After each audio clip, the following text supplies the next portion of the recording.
हाय दोस्तों, स्वागत है हमारे चैनल में।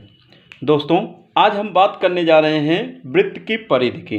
आज हम इस टॉपिक में सीखेंगे वृत्त की परिधि निकालना। वृत्त की परिधि निकालते हैं कैसे, आज इस पर विशेष चर्चा है, फोकस है हमारा। वीडियो को लास्ट तक देखिएगा और पसंद आए तो लाइक कीजिएगा, चैनल को सब्सक्राइब कीजिएगा और आगे शेयर भी कीजिएगा। आइए हम वृत्त की परिधि की ओर चलते हैं। जैसा कि हम देख रहे हैं, हमारे सामने एक वृत्त है जिसमें P, Q, R इसके 3 बिंदु हैं।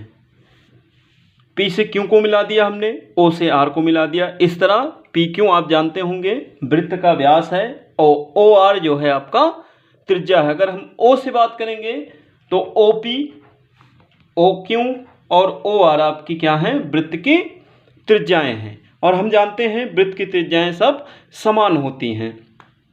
बात करते हैं इसकी परिधि की, तो परिधि को प्यारे दोस्तों C से व्यक्त करते हैं। और C बराबर हमेशा याद रखना पाई गुणे व्यास होता है।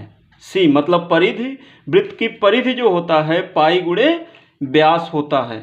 हमेशा याद रखिएगा दोस्तों, पाई गुणे व्यास होता है। और जैसा कि हम जानते हैं व्यास जिसको कि D से व्यक्त किया जाता है, व्यास बराबर 2 गुणे त्रिज्या होती है। व्यास बराबर प्यारे दोस्तों 2 गुणे त्रिज्या होती है।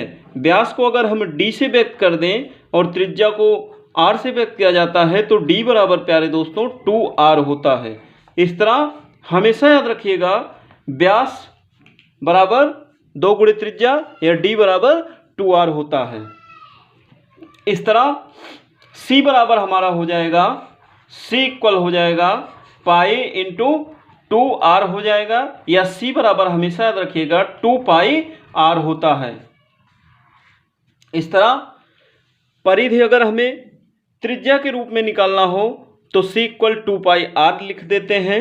अगर हमें परिधि निकालना है व्यास के टर्म में तो पाई गुणे व्यास होता है, या पाई इंटू D लिख सकते हैं। ये थी वृत्त की परिधि व्यास के टर्म में और त्रिज्या के टर्म में।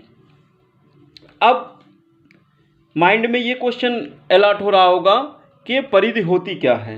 परिधि जैसा कि हम त्रिभुज का, चतुर्भुज का परिमाप निकालते हैं तो परिधि भी जस्ट लाइक परिमाप या पेरीमीटर ही होता है प्यारे दोस्तों।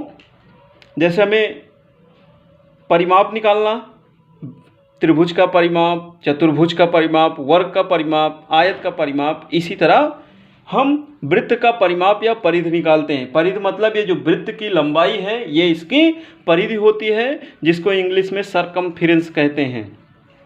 इस तरह C इक्वल पाई इंटू व्यास होता है। और हमेशा याद रखेंगे अगर त्रिज्या आपकी सेंटीमीटर में है, त्रिज्या अगर आपकी सेंटीमीटर है तो इसका परिधि जो होगा वो सेंटीमीटर में होगा, और अगर त्रिज्या आपकी मीटर में है तो परिधि आपकी क्या होगी, मीटर में होगी। आइए इसके लिए हमने एक क्वेश्चन लिख रखा है। क्वेश्चन है उस वृत्त की परिधि ज्ञात करें जिसकी त्रिज्या 21 सेंटीमीटर है। हमें उस वृत्त की त्रिज्या ज्ञात करनी है जिसकी त्रिज्या क्या है, 21 सेंटीमीटर। जैसा कि परिधि बराबर, जिसको हमने C से कहा परिधि को व्यक्त करते हैं, C बराबर हमने लिख रखा है क्योंकि ये त्रिज्या यहाँ दी गई है, R दिया गया है। परिधि बराबर हमने आपको बताया 2 पाई R होता है। परिधि बराबर या C बराबर 2 पाई R होता है त्रिज्या के टर्म में। तो 2 इंटू पाई, पाई की वैल्यू दोस्तों, पाई की वैल्यू 2 वैल्यू होती है। पाई 22/7 होती है। जहाँ जैसी ज़रूरत लगती है हम पाई की वैल्यू रखते हैं। पाई की वैल्यू या तो 22/7 रख दिया जाता है या पाई की वैल्यू 3.14 रखा जाता है। आइए अब यहाँ पर हम पाई की वैल्यू 22/7 मतलब 22/7 रख देते हैं और R की वैल्यू अपने पास है 21। अब इसको हम सॉल्व कर लेते हैं प्यारे दोस्तों। 7 से काट देते हैं, 7 त्रिक 21 होता है। अब इसको हम मल्टीप्लाई कर लेते हैं। 2 गुणे 22 गुणे 3, 3 दूनी 6 हो जाएगा, और 22 से गुणा कर देते हैं। 6 दूनी 12, 6 दूनी 12, 1 13। इस तरह इसका जो परिधि आया प्यारे दोस्तों 132 सेंटीमीटर। इसका परिधि जो आएगा 132 सेंटीमीटर हो जाएगा। इस तरह क्योंकि त्रिज्या इसमें सेंटीमीटर में थी, इसलिए परिधि भी जो आ गई सेंटीमीटर, क्योंकि परिधि जो होती है वृत्त की लंबाई होती। आइए हम अगले क्वेश्चन की ओर चलते हैं। अब हमारे पास परिधि दिया गया है, हमें उसका व्यास ज्ञात करना है। जिस वृत्त की परिधि 15.7 सेंटीमीटर है उसका व्यास ज्ञात करें। आइए, जैसा कि हम देख रहे हैं हमारे पास सी 15.7 यानी कि डी निकालना है। डी इक्वल क्वेश्चन मार्क, जैसा कि हमने फार्मूला बताया सी इक्वल पाई गुणे व्यास होता है, तो सी इक्वल हम पाई गुणे व्यास लिख देते हैं। अब इससे हमें व्यास निकालना है, तो व्यास बराबर हो जाएगा सी अपॉन पाई। अब सी की वैल्यू हमारे पास 15.7 है और पाई की वैल्यू हम रख देते हैं 22/7। चलिए दोस्तों, इसको हम सरल कर लेते हैं। इक्वल ये 15.7 इंटू 7 अपान में है 7, ऊपर चला जाता है, ये 22 हो गया। अब इसको हम प्यारे दोस्तों सॉल्व कर लेते हैं।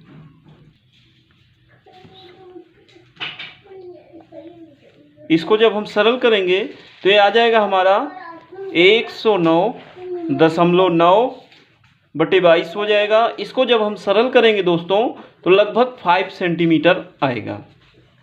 तो ये था, जब हमें व्यास दिया गया, जब हमें परिधि दिया गया हो तो हम व्यास निकाल सकते हैं फार्मूले की सहायता से। आइए, एक बहुत ही इंपॉर्टेंट क्वेश्चन है जो कि अक्सर कंपटीशन एग्जाम में इस टाइप का पूछा जाता है प्यारे दोस्तों। क्वेश्चन है 66 सेंटीमीटर चांदी के तार से बराबर नाप के 10 छल्ले बनाने हैं, प्रत्येक छल्ले का व्यास क्या होगा। हमें प्रत्येक छल्ले का मतलब 10 छल्ले, इस 66 सेंटीमीटर का तार है हमारे पास जिसके 10 छल्ले बनाने हैं और छल्ले का हमें व्यास निकालना है। जैसा कि छल्ला वृत्ताकार होता है, यानी कि हम क्या करते हैं, पहले वृत्त की परिधि निकाल लेते हैं। जैसे मान लेते हैं जो व्यास है,